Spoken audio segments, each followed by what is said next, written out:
often imagine that leading a public company is glamorous. Investor calls, television interviews, stock price ticking upward in real time. But behind that polished image lies a very different reality. It is a world of constant scrutiny, endless reporting, and relentless pressure. Every number you announce can move markets. Every word on an earnings call can change the company's valuation. And every decision is examined by investors, analysts, journalists, and regulators. Behind the scenes, public companies live inside a web of financial reporting, regulatory compliance, and strategic choices, all made under the close watch of the SEC and other government bodies. There are rules on disclosure, laws on insider transactions, and expectations that management will always deliver results quarter after quarter. And that is where the real challenge lies. Balancing short-term performance with long-term vision. Boards and investors demand progress, but sustainable strategy takes time, and certainly it takes courage. Welcome to the secret life of public companies. Let me take you behind the curtain of one particular moment in my career that captures this world perfectly. We were preparing to present a major project to the board of directors, a project that required significant capital investment. On paper, it looked bold and forward-thinking, but in truth, it sat completely outside our core business. The analysis did not lie. The risks were high, the synergies uncertain, the odds of success modest at best. Many of us on the management team doubted it would be approved. Still, it made it onto the board's agenda. The day of the meeting, the tension in the room was almost physical. Slides, financial models, projections, all lined up to make the project look irresistible. The case was framed as a strategic leap into the future, a diversification that would supposedly transform our growth trajectory. But for those of us who truly knew the business, it felt more like a leap away from what we did best. Then the chairman spoke. He was a charismatic, eloquent, and absolutely confident. He said, "Great companies grow by breaking their own boundaries. Risk is the price of leadership." The room fell silent, and slowly the board began to nod. When the vote came, the project was approved. I remember walking out of that room realizing that the decision had far less to do with strategy and everything to do with the influence. In the month that followed, reality began to surface. Costs escalated, timelines slipped, and the rosy projections on those spreadsheets began to fade. The same concerns that had been raised quietly, respectfully, proved true. The project faltered.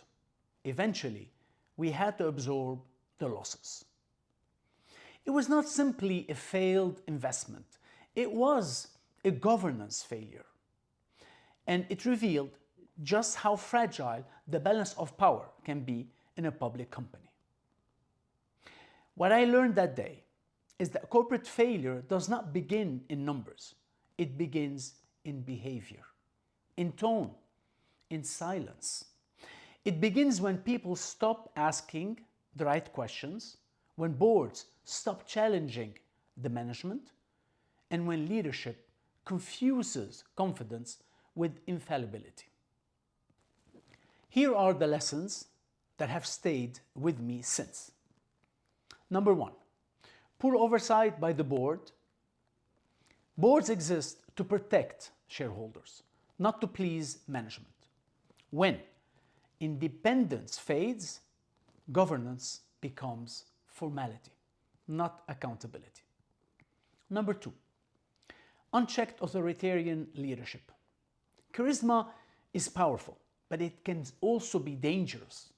When one voice dominates the room, dissent disappears and objectivity with it. Number 3, the superstar culture.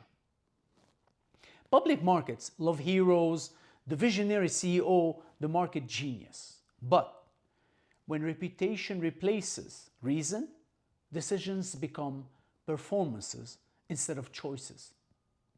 Number 4, lack of accountability. Accountability must live at every level, from the boardroom to the front line. Without it, no amount of data or process can protect you from failure. Number 5, short-term thinking.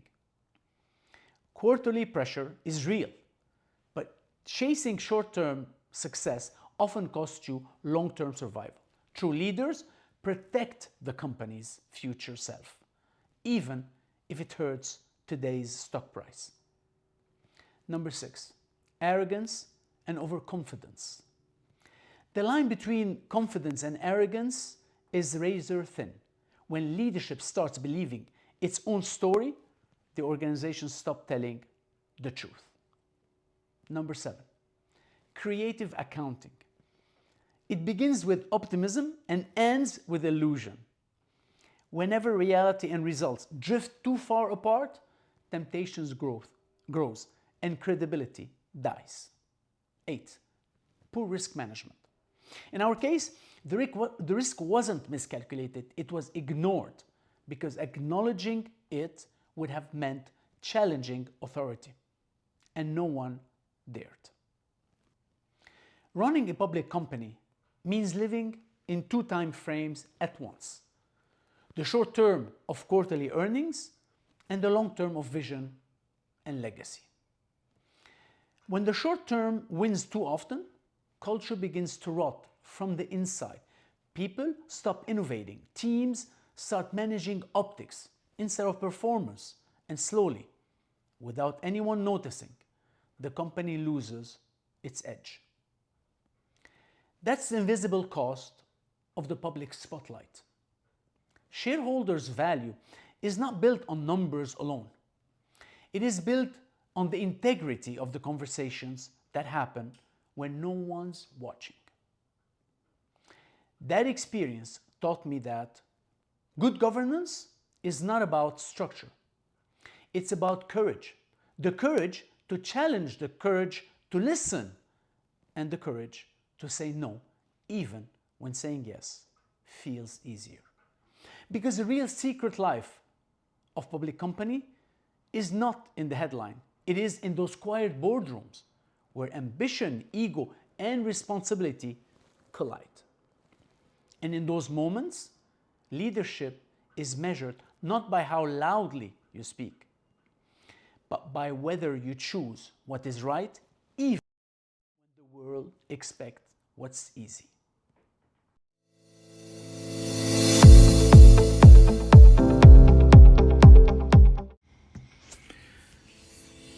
Thank you for listening to Through the Journey.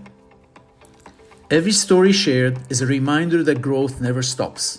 And that's exactly what drives us at Intech Consultant, where our global experts help businesses grow, innovate, and transform. Don't forget to subscribe, share this episode, and visit intechconsultant.com to learn more. I look forward to seeing you in the next episode. Until then, keep pushing your journey ahead.